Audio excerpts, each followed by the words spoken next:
अच्छा एगो बात बतावा कि शादी से पहले चिखैलू ह नहीं कि शादी कइला के बाद चिखैलू ह? Good question. अब जब चिखा देले बाड़ू तो ई मांगी ना।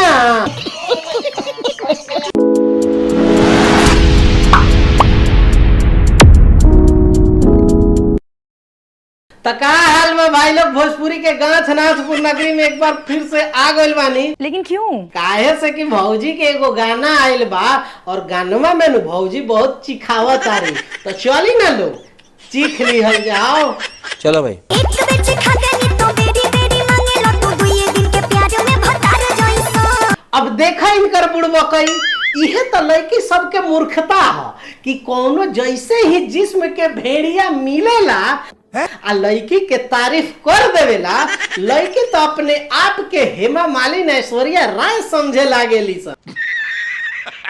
बस का बा 2-4 दिन के शॉपिंग आ झूठा मूठा बर्थडे सेलिब्रेशन आ ना तो एक आध दूगो गिफ्ट खत्म। बस इहे सब दे के आ तो 2-4 दिन के ई जोन फेयर होला ऊपर के सारा दही में उंगली डुबो के मलाई चाट जाला। बाद में का बाबा जी के ठुल्लू। क्या बात है सर, क्या बात, ये बात है। सुना अरे सुनाओ सुनाओ। हक ना जाता वो सुनो हमारा तू ऊपर हो। हक के बात करो तारू। अरे भौजी एक बार चिखौला के बाद अरे कहना क्या चाहते हो? दोबारा परमिशन लेवे के जरूरत ना पड़ेला। देखा आपने लापरवाही का नतीजा है। काहे से कि जब दरवाजा के लॉक टूट जाला तो पर्दा तो हटिए न जाला। बड़ा हरामी हो बेटा। अब केहू भी अंदर आ सकेला, केहू भी बाहर जा सकेला।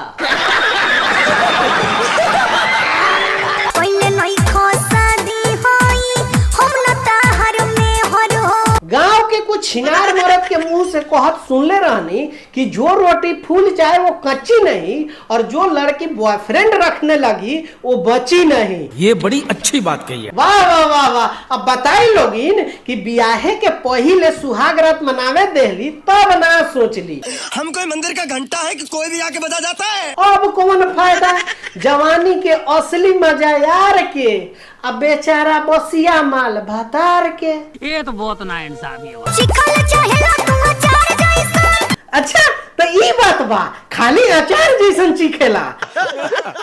तो लागत है कि ई पवन भैया ना तो चंदनवा से ट्रेनिंग लेके आयल हुई। छोड़ दे के तू अचार जइसा। अरे संभा वो कितने थे रे? एक सरदार। वो एक और तुम दो। अरे अकेली लड़की के साथ दो मिलकर सुहाग रात मनाते शर्म नहीं आई? मार चौक दिए भैया जी अब तो। ये तो बहुत नाइंसाफी है कातिया। नो नो नो नो। तब तो टक से अंदर गया होगा और भग से बाहर आया होगा। मस्त जोक मारा रे। ये हंस रे हलकट हंस। एक बेर चिखा देनी तो बेरी बेरी मांगेला तू दुइये दिन के प्यार में भतार जइसा। तो तोहनी लोग के क्या लगा तो भाई लोग जा भौजी से पूछा होता, लेकिन जाए से पहले नु नीचे लाइक शेयर कमेंट करके जो यह लोग अगर ये वीडियो फेसबुक पेज पर देखा तारा तो पेज के फॉलो कर लिया, आ यूट्यूब चैनल पर देखा तारा तो चैनल के सब्सक्राइब कर लिया। मिलता नहीं, बाय बाय, टेक केयर, जय हिंद।